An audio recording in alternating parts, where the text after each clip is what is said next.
Hi friends, welcome back to our channel. எல்லோரும் எப்படி இருக்கீங்க? கண்டிப்பாக நல்லா இருப்பீங்க நம்புகிறேன். இன்றைக்கி நம்ம சேனலில் டே டு டே லைஃப்பில் எல்லாருக்குமே ரொம்ப யூஸ்ஃபுல்லாக இருக்கக்கூடிய கிச்சன் டிப்ஸ் அண்ட் ட்ரிக்ஸ் தான் ஷேர் பண்ணியிருக்கேன். ஸோ வீடியோவை ஸ்கிப் பண்ணாமல் ஃபுல்லாக பாருங்கள். அதுக்கு முன்னாடி நீங்கள் இப்போ தான் நம்ம சேனலை ஃபஸ்ட் டைம் பார்க்குறீங்கன்னா இப்போவே சப்ஸ்கிரைப் பண்ணிக்கோங்க. கூட இருக்க பெல் சிம்மில் கிளிக் பண்ணிக்கோங்க. இப்போ வாங்க வீடியோக்குள்ளே போகலாம். ஃபர்ஸ்ட் டிப் என்னென்னு பார்க்கலாம். நம்ம வீட்டில் இந்த மாதிரி யூஸ் பண்ணாத பில்லோ கவர் வந்து நிறைய வச்சுருப்போம். அந்த பில்லோ கவரை வந்து நீங்கள் யூஸும் பண்ணிக்கலாம். அதே மாதிரி வேஸ்ட்டாக இருக்கக்கூடிய துணியை வந்து நீங்கள் இதில் போட்டு ஸ்டோர் பண்ணி வச்சுக்கலாம். அதுக்கு வந்து ஃபஸ்ட்டு இந்த தலகாணி கவரை வந்து இந்த மாதிரி திருப்பி எடுத்துக்கோங்க. இந்த மாதிரி திருப்பி எடுத்ததுக்கப்புறம் இதில் வந்து நீங்கள் யூஸ் பண்ணாத பெட்ஷீட்ஸ் இல்லை ஏதாவது ட்ரெஸ் இருந்துச்சுன்னா அதை போட்டுக்கோங்க. போட்டுட்டு இப்போ இந்த தலகாணி கவரை வந்து அதுக்கு மேலே போட்டுக்கோங்க. போட்டுட்டு இந்த மாதிரி திருப்பிட்டு நம்ம தலகாணி உள்ளே போடுறதுக்கு மேலே இந்த மாதிரி ஒரு பாட் இருக்கும், அதை வந்து இதில் மாட்டி விட்டுக்கோங்க. ஸோ இப்போ வந்து பார்த்திங்கன்னா உங்களுக்கு வேஸ்ட்டாக இருக்கக்கூடிய ட்ரெஸ்ஸை வந்து நீங்கள் வந்து இது மாதிரி போட்டு ஸ்டோர் பண்ணி வச்சுக்கலாம். இல்லை உங்கள் சாரீ கூட ஏதாவது ஹெவியான சாரீ இருந்துச்சுன்னா அதையும் வந்து இந்த மாதிரி போட்டு ஸ்டோர் பண்ணி வச்சுக்கலாம். இல்லை உங்களுக்கு எக்ஸ்ட்ரா குஷன் பில்லோ ஏதாவது வேணும்னா கூட யூஸ் பண்ணாத துணி இல்லைனா பழைய பெட்ஷீட்ஸ்லாம் இருக்கும் இல்லையா, அதெல்லாம் போட்டு இந்த மாதிரி ஒரு பில்லோ மாதிரி கூட ரெடி பண்ணிக்கலாம். ஸோ கண்டிப்பாக இந்த டிப் ரொம்ப யூஸ்ஃபுல்லாக இருக்கும். ட்ரை பண்ணி பாருங்கள். அடுத்த டிப் என்னென்னு பார்க்கலாம். மாதுளப்பழம் வந்து பார்த்திங்கன்னா நம்ம ஹெல்த்துக்கு வந்து ரொம்பவே நல்லது. பட் ஆனால் அது வந்து உரிக்கிறது வந்து கஷ்டமாக இருக்குதுன்னு சொல்லிட்டு நிறைய பேர் வந்து பார்த்திங்கன்னா அதை வந்து நம்ம ப்ரிஃபர் பண்ண மாட்டோம். ஸோ அதை வந்து ஈஸியாக எப்படி வந்து உரிச்சு எடுக்கிறதுன்னு பார்க்கலாம். இப்போ இதை வந்து நல்லா வாஷ் பண்ணதுக்கப்புறம் ரெண்டாக இந்த மாதிரி கட் பண்ணிக்கோங்க. இப்போ இந்த மாதிரி குழம்பு அள்ளுறதுக்கு கரண்டி வச்சுருப்போம் பாருங்கள், அந்த கரண்டியை வச்சு பேக் சைடில் இந்த மாதிரி லைட்டாக நல்லா ப்ரெஸ் பண்ணி தட்டி கொடுங்க. இந்த மாதிரி தட்டினாலே அதுக்குள்ளே இருக்கிற எல்லா விதையும் வந்து பார்த்திங்கன்னா உங்களுக்கு வந்துடும்.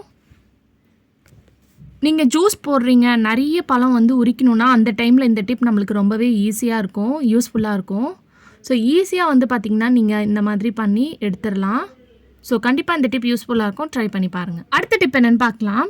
நான் இங்கே சப்பாத்தி மாவு யூஸ் பண்ணதுக்கப்புறம் அந்த கவர் இருக்கும் பாருங்கள், அதுதான் எடுத்திருக்கேன். அதை தூக்கி போடாதீங்க. அது ஒரு சூப்பரான விஷயத்துக்கு வந்து பார்த்திங்கன்னா நீங்கள் ரீயூஸ் பண்ணிக்கலாம். இப்போ இந்த கவரை வந்து இந்த மாதிரி 2 சைடு கார்னர்லேயும் வந்து கட் பண்ணி எடுத்துக்கோங்க. ஸோ ஃபுல்லாக கட் பண்ணதுக்கப்புறம் உங்களுக்கு இந்த மாதிரி தான் இருக்கும்.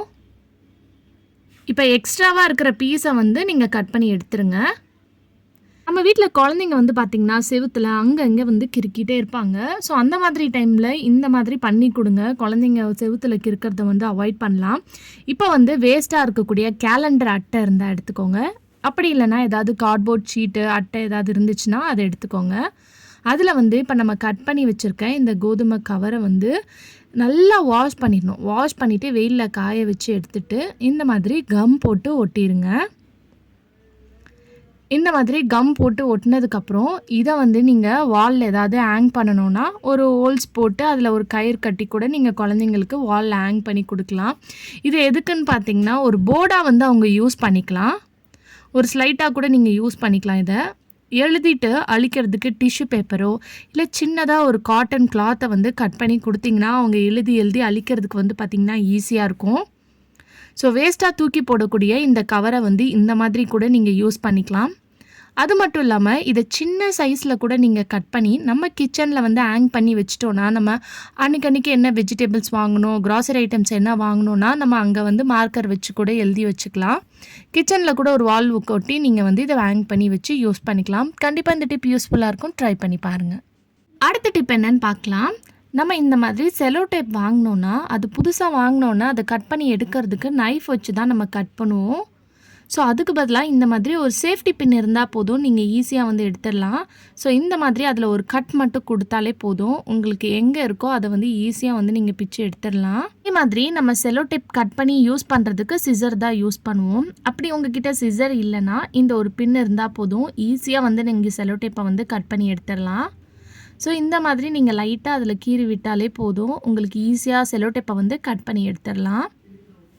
அதே மாதிரி நீங்கள் இதை க்ளோஸ் பண்ணி வைக்கும்போது இந்த பின்னை வந்து இந்த மாதிரி க்ளோஸ் பண்ணிவிட்டு அதில் ஒட்டி வச்சுட்டு அதுக்கப்புறம் நீங்கள் அதை வந்து வச்சிட்டிங்கன்னா அடுத்த டைம் எடுத்து யூஸ் பண்ணும்போது உங்களுக்கு தேட வேண்டாம். ஸோ இந்த பின்னை வந்து நம்ம எடுத்துகிட்டு செலோ டேப் வேணுன்றதை நம்ம எடுத்து கட் பண்ணி யூஸ் பண்ணிவிட்டு திருப்பி வந்து பார்த்திங்கன்னா அப்படியே வச்சிடலாம். ட்ரை பண்ணி பாருங்கள். அடுத்த டிப் என்னென்னு பார்க்கலாம். இங்கே நான் பூண்டு எடுத்திருக்கேன். இதை வந்து சின்ன சின்ன பீஸாக வந்து கட் பண்ணி எடுத்துக்கோங்க. நீங்கள் தோல்லாம் வந்து ரிமூவ் பண்ணணும்னு கிடையாது. ஒரு சேஃப்டி பின் எடுத்துக்கோங்க. இப்போ இந்த சேஃப்டி பின்னில் கட் பண்ணி வச்சுருக்க இந்த பூண்டு எல்லாத்தையும் மாட்டி விட்டுக்கோங்க. இதை மாட்டிட்டு இதை வந்து லாக் போட்டுருங்க. இது எதுக்குன்னு பார்த்தீங்கன்னா, நம்ம வீட்டில் ரூமில் கூட பார்த்திங்கன்னா குட்டி குட்டி கரப்பாம்பூச்சிலாம் வரும். பீரோவில், ரூமில், கிச்சனில் அந்த இடத்துல வந்து இந்த சேஃப்டி பின்னை வந்து வால் ஹுக்கில் நீங்கள் அப்படியே மாட்டி விட்டுறலாம். அப்படி இல்லைனா கிச்சன் ஜன்னலில் ஏதாவது கயிறு கட்டி கூட நீங்கள் தொங்க விடலாம். இந்த ஸ்மெல்லுக்கு வந்து பார்த்திங்கன்னா கரப்பாம்பூச்சி, பல்லிலாம் வராமல் உங்களுக்கு கண்ட்ரோலாக இருக்கும். ஸோ இந்த மாதிரி கவுண்டர் டாப் அடியில் கூட நீங்கள் போட்டு வச்சுக்கலாம். கிச்சன் செல்ஃபில் கூட நீங்கள் போட்டு வச்சுக்கலாம். ஸோ கண்டிப்பாக இந்த டிப் வந்து பார்த்திங்கன்னா ரொம்ப யூஸ்ஃபுல்லாக இருக்கும். ட்ரை பண்ணி பாருங்கள். இது சிம்பிளாக இருந்தாலும் உங்களுக்கு வந்து நல்ல எஃபெக்டிவாக ஒர்க் ஆகும். ட்ரை பண்ணி பாருங்கள். அடுத்த டிப் என்னன்னு பார்க்கலாம். சூடான தோசைக்கல்ல கொஞ்சோண்டு பேஸ்ட் மட்டும் போட்டு பாருங்கள். உங்கள் தோசைக்கல் எவ்வளோ பழசாக இருந்தாலும் புதுசாக மாறிடும். உங்கள் தோசைக்கல்லில் தோசை ஊற்ற உங்களுக்கு வந்து தோசை வராமல் ஒட்டி பிடிக்குதுன்னா கண்டிப்பாக இந்த டிப்பை வந்து ட்ரை பண்ணி பாருங்கள். எவ்வளோ கரையாக இருந்தாலும் அந்த கரையெல்லாம் வந்து பார்த்திங்கன்னா நீங்கிடும். என்னோடய தோசைக்கல்லும் வந்து பார்த்திங்கன்னா தோசை ஊற்றினப்போது சரியாக வரல. அங்கங்கே வந்து பார்த்திங்கன்னா ஒட்டி பிடிச்சிட்டே இருந்துச்சு. தோசைக்கல்லில் வந்து ஃபுல்லாக வந்து பார்த்திங்கன்னா எண்ணெய் பிசுக்கு இருந்துக்கிட்டே இருந்துச்சு. ஸோ அந்த மாதிரி இருக்கும்போது நம்ம தோசை ஊற்றணும்னு பார்த்திங்கன்னா நம்மளுக்கு சரியாக வரவே வராது. ஒட்டி பிடிச்சிட்டே இருக்கும். ஸோ அந்த டைமில் நான் இந்த டிப்பை ட்ரை பண்ணி பார்த்தேன். எனக்கு நல்லா ஒர்க் ஆச்சு. அந்த டிப்பை தான் நான் இன்றைக்கி இந்த வீடியோவில் உங்கள் கூட ஷேர் பண்ணியிருக்கேன். தோசைக்கல்லில் ஃபுல்லாக இந்த மாதிரி பேஸ்ட்டை வந்து அப்ளை பண்ணி விட்டுக்கோங்க. இந்த மாதிரி பண்ணும்போது சிம்மில் வந்து உங்கள் கேஸை வந்து வச்சுக்கோங்க. லைட்டாக தோசைக்கல் வந்து பார்த்திங்கன்னா சூடாக இருக்கணும். ஃபுல்லாக அப்ளை பண்ணதுக்கப்புறம் தோசைக்கல் சூடாகும் பாருங்கள். அந்த ஸ்டேஜில் லைட்டாக இந்த மாதிரி தண்ணி தெளித்து விட்டுக்கோங்க. தெளித்து விட்டுட்டு இந்த மாதிரி ஸ்க்ரப்பரை வச்சு நல்லா தேய்ச்சி விடுங்க. இந்த மாதிரி பண்ணும்போதே அதில் இருக்கக்கூடிய எண்ணெய் பிசுக்கு எல்லாம் வந்து பார்த்திங்கன்னா க்ளீனாக உங்களுக்கு ரிமூவ் ஆயிரும். ஸோ அதுக்கப்புறம் தண்ணி ஊற்றி வாஷ் பண்ணி எடுத்துகிட்டு வந்துடுங்க.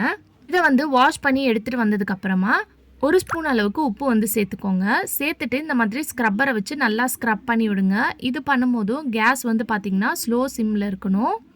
இந்த மாதிரி எதுக்கு பண்ணுறோன்னு பார்த்தீங்கன்னா, நம்ம இதில் பேஸ்ட் போட்டு வாஷ் பண்ணியிருக்கனால அந்த பேஸ்ட்டோட ஸ்மெல்லாம் வந்து பார்த்திங்கன்னா இந்த உப்பு எடுத்துரும். அதே மாதிரி எண்ணெய் பிசுக்கு அழுக்கெல்லாம் இருந்தாலும் இது ரிமூவ் பண்ணி கொடுத்துரும். கடைசியாக கொஞ்சமாக தண்ணி ஊற்றி நல்லா ஸ்க்ரப் பண்ணிவிட்டு அதை வாஷ் பண்ணி எடுத்துகிட்டு வந்துடுங்க. இப்போ லாஸ்ட்டாக வந்து பார்த்திங்கன்னா ஐஸ் கட்டி வந்து சேர்த்துக்கோங்க. இதுவும் வந்து பார்த்திங்கன்னா கேஸ் ஸ்டவ் வந்து ஆன்லேயே தான் இருக்கணும். ஸ்லோ சிம்மில் வச்சுட்டு இந்த மாதிரி ஐஸ் கட்டியை வச்சு நல்லா ஸ்க்ரப் பண்ணி கொடுங்க. இப்போ எல்லாத்தையும் வாஷ் பண்ணி எடுத்துகிட்டு வந்தாச்சு.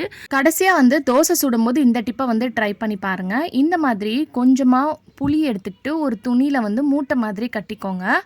அதில் இந்த மாதிரி எண்ணெய் போட்டுட்டு ஒரு கோட்டிங் மாதிரி உங்கள் தோசைக்கல்லுக்கு வந்து அப்ளை பண்ணி கொடுங்க.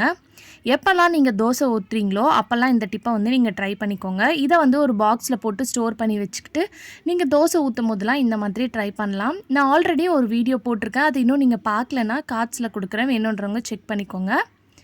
இப்போ வேணும்னா நீங்கள் எண்ணெய் ஊற்றிக்கலாம், வேணான்னா எண்ணெய் ஊற்றாமல் கூட நீங்கள் அப்படியே வந்து சுட்டிங்கன்னா உங்களுக்கு தோசை அழகாக வரும். ஸோ ப்ராசஸ் உங்களுக்கு பெருசாக இருந்தாலும் எவ்வளோ பழைய தோசைக்கல்லாக இருந்தாலும் இந்த மெத்தடில் நீங்கள் ஃபாலோ பண்ணும்போது உங்களுக்கு தோசை வந்து பார்த்திங்கன்னா ஒட்டாமல் வந்து உங்களுக்கு அழகாக வந்து கிடைக்கும். ஸோ இப்போ பாருங்கள் எந்த அளவுக்கு தோசை வந்து ஒட்டாமல் அழகாக மொறுன்னு வந்திருக்குன்னு சொல்லிட்டு. ஸோ கண்டிப்பாக இந்த டிப் வந்து பார்த்திங்கன்னா எல்லாருக்குமே ரொம்ப யூஸ்ஃபுல்லாக இருக்கும். ட்ரை பண்ணி பாருங்கள். ஓகே ஃப்ரெண்ட்ஸ், இன்றைக்கி வீடியோவில் நான் ஷேர் பண்ணி இந்த டிப்லேருந்து ஏதாவது ஒரு டிப் கண்டிப்பாக உங்களுக்கு யூஸ்ஃபுல்லாக இருக்கும்னு நினைக்கிறேன். அப்படி இந்த வீடியோ யூஸ்ஃபுல்லாக இருந்துச்சுன்னா உங்கள் ஃப்ரெண்ட்ஸ் அண்ட் ஃபேமிலிஸ் கூட ஷேர் பண்ணிக்கோங்க. மறக்காமல் நம்ம சேனலை லைக் பண்ணுங்கள், ஷேர் பண்ணுங்கள், கமெண்ட் பண்ணுங்கள், சப்ஸ்கிரைப் பண்ணிக்கோங்க. தேங்க்யூ ஃபார் வாட்சிங்.